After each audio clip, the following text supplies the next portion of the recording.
Nakit na natin ang Mountain View Deck ng Dingalan Aurora, kaya pabalik na tayo ngayon sa port at pupunta na rin tayo sa accommodation para makapagpahinga. Kasi diba sa part 1 galing pa tayo sa mahabang biyahe tapos dumiretso agad tayo sa bundok kaya sobrang nakakapagod talaga. Nakarating na kami sa port at pupuntahan naman namin yung motor sa parking. Safe mag-park dito kasi residential area siya. May gate pa, may bayad lang na 30 pesos pero okay na rin. So ayun mga vebs, biyahe na ulit tayo. Mga 10 to 15 minutes lang to wala sa port papuntang resort. Sobrang ganda ng view dito habang bumiyahe kami. And Sunday nga pala ngayon at hapon na rin, naghahanap rin kami ng makakainan or karinderya pero halos sarado lahat. Hindi ko alam kung bakit, pero buti na lang nung malapit na kami sa resort, may nakita kaming maliit na karinderya. Nag-stop over muna kami doon at nag-lunch. Hindi ko na ngayon na-videohan. And after kumain, bumiyahe na ulit kami. Ilang minuto na lang din papunta sa resort. Then finally, nakarating na kami. Ito nga pala yung parking nila. Sobrang spacious. Marami rin kami mga kasabayang nagmumotor na pumunta dito. Ang pangalan ng resort ay Alea Beach Resort. Nakita ko lang yun sa Blue App. So pagdating namin dito sa tutulugan namin, may finilipan lang kami na form. And yung nakuha nga pala namin is Kubo Fun Room lang. Kasi ito na lang yung available that time. At mura lang din siya, 1,500 pesos lang. Nag-down kami ng 500 pesos bago kami pumunta. Tapos yung natirang 1K, binayaran na lang namin dito. Habang nag-fill up ako ng form, inayos lang ni Nico yung gamit. Naligo na rin kami. Galing kasi kami sa initan, kaya sobrang pawis-pawis. And after na nagpahinga na rin kami.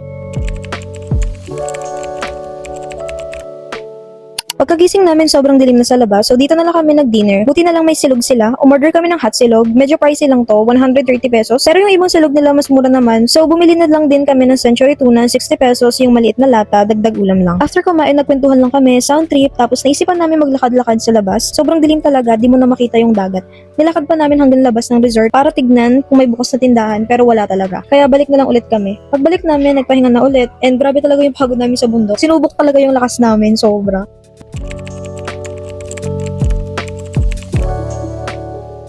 Pagkagising namin, 6 in the morning, ganitong dagat ang bumungad sa amin. Grabe, ang lakas pala talaga ng alon dito sa Aurora. And mas nakakatakot yung alon dito kaysa dun sa pinagliguan namin sa Infanta. Kahit malakas ang alon, enjoy pa rin namin and nag-picture lang kami at konting tampisaw. Hindi na kami naligo kasi medyo delikado talaga yung alon, sobrang lakas. And after namin mag-picture, balik na ulit kami sa resort. Pagdating namin, ang dami na palang tao sa labas. Magbe-breakfast na kami and silog na naman, pero ngayon chicken, hindi naman hotdog. 160 pesos yung chicken meal nila, pero masarap naman to. May kape rin sila na binibenta, bumili rin kami ng itlog na pula, dagdag ulam. Tapos nagbigay pa sila ng libreng kamatis. Grabe, napaka-generous ni Nana at ni Tatay dito, nakakatuwa. And after kumain, pahinga muna ulit habang hinihintay ang 12 noon kasi mag-check out kami para hindi kami antukin mamaya pag-uwi.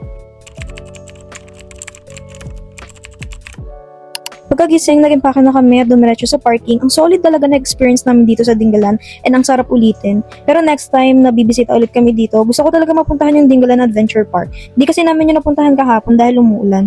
And habang palabas kami ng Barangay Matawe, nadaanan namin itong pasalubong center, kaya bumili lang kami ng snacks at ref magnet bilang souvenir. So ayun mga vebs, hanggang dito na lang muna ang vlog natin. See you on the next one. Bye!